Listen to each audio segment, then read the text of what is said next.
sétimo ano, tudo bem com vocês?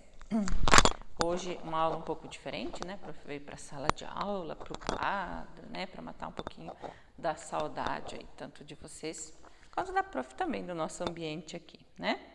Hoje o prof vai fazer a introdução para o capítulo 20, interiorização da colônia. Esse capítulo é da página 106 à página 123, tá? Mas hoje a prof vai falar só a introdução mesmo do nosso capítulo, visto que a gente tem aí, né, bastante aula aí para a gente estar explorando ainda. Tá? A prof pede que todos vocês estejam com o livro, a prof sempre pede, e hoje é extremamente importante que você esteja com o seu livro aí. Por quê? Hoje nós vamos falar sobre essas duas imagens aqui, tá? Essas duas imagens, elas estão representando os mesmos personagens, digamos assim, tá?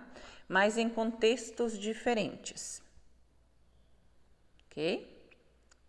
Estejam aí então com o livro de vocês aberto, na página 106, que são essas imagens. Na primeira, soldados escoltando nativos, uma obra do Debré, e na segunda, monumento às bandeiras, ok? Observando essas imagens, e prestando atenção, é a história dos grandes homens e dos grandes acontecimentos que aparece em grande parte das estátuas, bustos e conjuntos monumentais. Quer mais exemplos? Na cidade de São Paulo, existem várias estátuas dedicadas aos bandeirantes. A Anhanguera, Borba Gato e o magnífico monumento a bandeiras são alguns deles. Então, esse monumento, a segunda imagem que se tem, quando fala ali, monumento às bandeiras, não está falando da bandeira, da flâmula, bandeira do Brasil em si, mas aos bandeirantes, tá? As bandeiras, a essas expedições que a gente vai estar estudando nesse capítulo agora, que promoveram essa interiorização da colônia, ok? As representações de bandeirantes mostram os personagens homenageados prendendo os índios no sertão. Tá? A segunda imagem, ela está mostrando esses bandeirantes prendendo, amarrando, judiando desses índios no sertão? Não.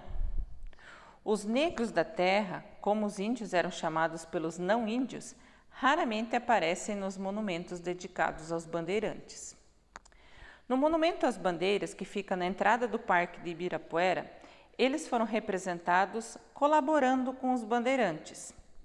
Lá no final do monumento, lá no finalzinho do monumento, tem um índio empurrando uma canoa. Pelo meio, aparece uma índia carregando uma criança. Mas quem está na frente da escultura, conduzindo a entrada do sertão para o sertão, são dois brancos a cavalo. Normalmente é a história oficial, que se transforma em figura de pedras, bronze ou ferro fundido. Mas será que ainda hoje só há espaço para a história dos grandes homens e de fatos extraordinários Mas será que ainda hoje só há espaço para que a história dos grandes homens e de fatos extraordinários sejam representados pelas estátuas? Será que hoje ainda seria essa imagem que a gente estaria representando? Será que a história hoje, ela está elencando, ela está enfatizando, ela está valorizando somente os grandes feitos? Ou hoje qualquer situação pode virar aí um monumento, pode virar uma obra de arte e tal, né? O que essas imagens vêm mostrar aí para nós, né? O que vocês entendem por história oficial?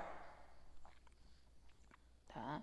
No ano passado, lá no início do sexto ano, a gente trabalhou quem era o historiador, quais são as fontes que o historiador usa, né? Todas essas, né? Como que se chega a esse livro, né? Que tipo de fonte foi usada aqui, que tipo de fonte está sendo usada aqui. Então, todas essas coisas a gente estudou. E lá, eu ao menos espero que todos saibam que essa história oficial, que inclusive na pergunta aparece entre aspas, é uma história que se tenta vender. Não é? É uma história que se coloca como a história real. Mas que na prática não foi exatamente essa história aí. Basta a gente observar, né, os dois exemplos aqui. Aqui se tem uma descrição na segunda imagem. Na primeira imagem, né, esses bandeirantes não estão com o mesmo semblante. Okay? Na primeira imagem, esses bandeirantes vão adentrar o interior da colônia e eles vão resgatar, eles vão escravizar esses indígenas aí, tá? De uma ou de outra forma, eles vão roubar, digamos assim, né? Eles vão fazer uso desses indígenas. Já na segunda imagem, a gente não tem essa impressão, a gente não tem essa característica, né? As diferenças, então, o prof já mencionou em relação a isso, né? Que na imagem do Debré, né? Eles não têm o mesmo, digamos, semblante, não é na mesma imponência que esses bandeirantes estão sendo mostrados. Já na segunda, mostra eles muito mais, né, imponentes, muito mais poderosos do que na primeira imagem. E aí a história oficial, ela busca sempre colocar os grandes feitos e não o outro lado da história. Tá? Ainda, na página 108, primeira partezinha lá, mudanças na colônia. Tá? As mudanças que vão ocorrendo na colônia. Então, quando se fala dessa interiorização, a palavra interiorização está relacionado a interior, tá? Então, eles estão indo para o interior da colônia. Quando a gente estudou sobre a cana-de-açúcar, sobre os engenhos e assim por diante, a gente estava falando que essa colonização, a partir de 1530, ela vai ocorrer no litoral. Então, eles estavam na bordinha, ali pertinho da praia. E agora, eles vão promover um evento diferente. Eles vão começar a adentrar, eles vão para o interior dessa colônia. Eles saem do litoral e vão indo para o interior. Tá? E aí, como isso aconteceu? Né? Como que esse processo ocorreu? O que mudou para eles saírem do litoral e eles adentrar a esse território? Tá? A gente falava, né? O que a prof mencionou também, né? Que se tem o litoral totalmente habitado, toda a riqueza, toda a economia da colônia aqui na América é a cana-de-açúcar, né? O açúcar é a base da economia colonial. E com esse, né, um longo período que se foi produzindo essa cana-de-açúcar, foi se transformando esse açúcar e tal, foi se acumulando riquezas com isso.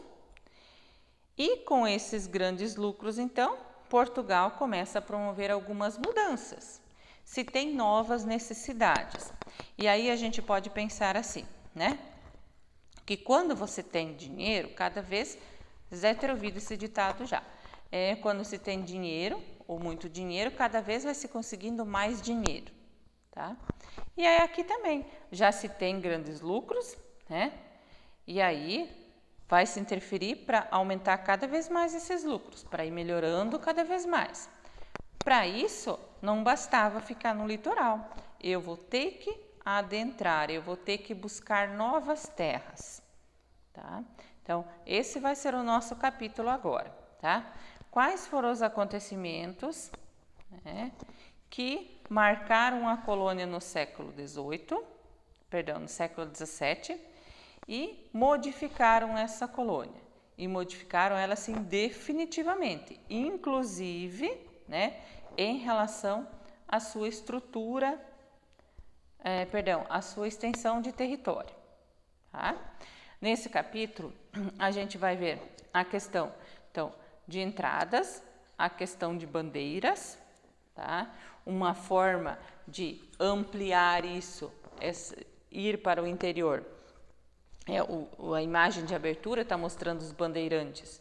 E a prof falou, bandeira, né? Pelo amor de Deus, se no chat a prof perguntar, eu quero umas bandeiras, né? No contexto do Brasil colônia. Se alguém falar, era uma bandeira, como era a bandeira? Por favor, essas bandeiras não tem nada a ver com uma flâmula, com uma bandeira que a gente fica assistindo lá no 7 de setembro, com essas bandeiras aí de tecido, não tem nada a ver com isso, tá? É uma expedição. E quem ia para essa expedição, então, eles eram conhecidos como os bandeirantes. E boa parte dessa expansão de território, então, ocorre a partir dessas expedições, tá? Expedições, algumas feitas pelo próprio governo, ok? E outras que era financiada por particulares. Mas ambas vão promover o quê? Ir ao interior, tá? Então, a base do nosso capítulo é isso, as mudanças que ocorrem a partir